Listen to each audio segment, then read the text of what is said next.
The psalmist said it this way, "This is the day that the Lord hath made. Let us rejoice and be glad in it." And we have a lot to be thankful for at the beginning of a brand new year. Like many other churches and many other communities, Bethesda has set the first working week of the new year to sanctify it to the Lord and to glorify His name. While Pastor Smith was praying about the new year sometime in the middle part of 2017, he sensed the Lord drop in his heart the idea that it's a time of submission. It's a time to abandon oneself to the Lord. And so with this in mind, I want to share with you a few ideas on how to live and how to experience a peaceful life and living in a prosperous land. It's based upon the passage of Scripture found in 2 Chronicles chapter 7, verse 14. Now I know that this verse is being used by many organizations across our land. And so let me share some ideas from this beautiful passage. Solomon was in the midst of dedicating the temple to the Lord. And he was cognizant of two major things. One, he was aware of the holiness of God, because he, in his prayer, said to the Lord, "Who is a God like unto you?" But he was also aware of the humanity of people. That people have the propensity to slip.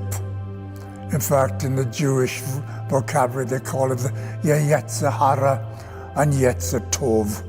Yetzer hara is the inclination to do that which is not right.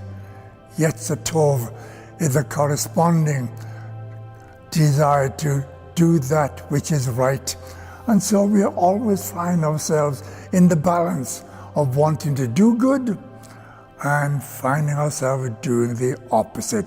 Paul found this out in Romans chapter 7, where he said, "The things I want to do, I don't do."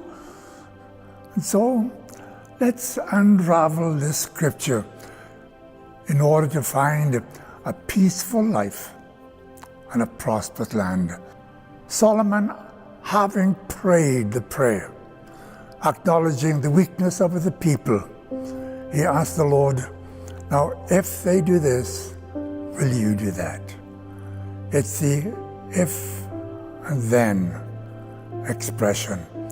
The Lord answers him in chapter 7, where he says, "If my people, then I will do certain things." And so let me unravel it for just a little moment.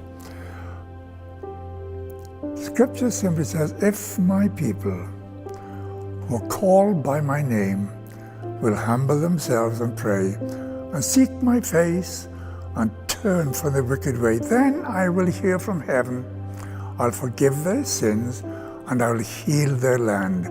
What do those scriptures actually mean? The Lord underscored the principle of relationship.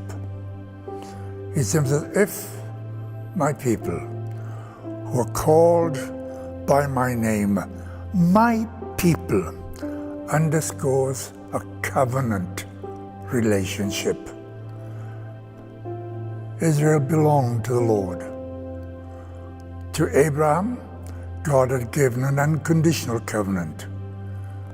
But to the people of Israel, He gave a conditional covenant because they accepted what is called the covenant of Sinai, in which the command was, "If you'll do this, I'll do that.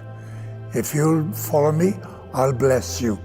And so that's the conditional covenant. So when the Lord simply says to Israel, "If my people," He's speaking of covenant. But when He uses the term "called by my name," He's speaking of character. In the day in which we live, the name or the brand is extremely important and significant.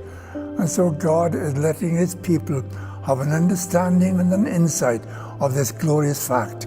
Character is important. That God in his grace is reminding his people, you're mine by covenant, but I want you to glorify my name through your character.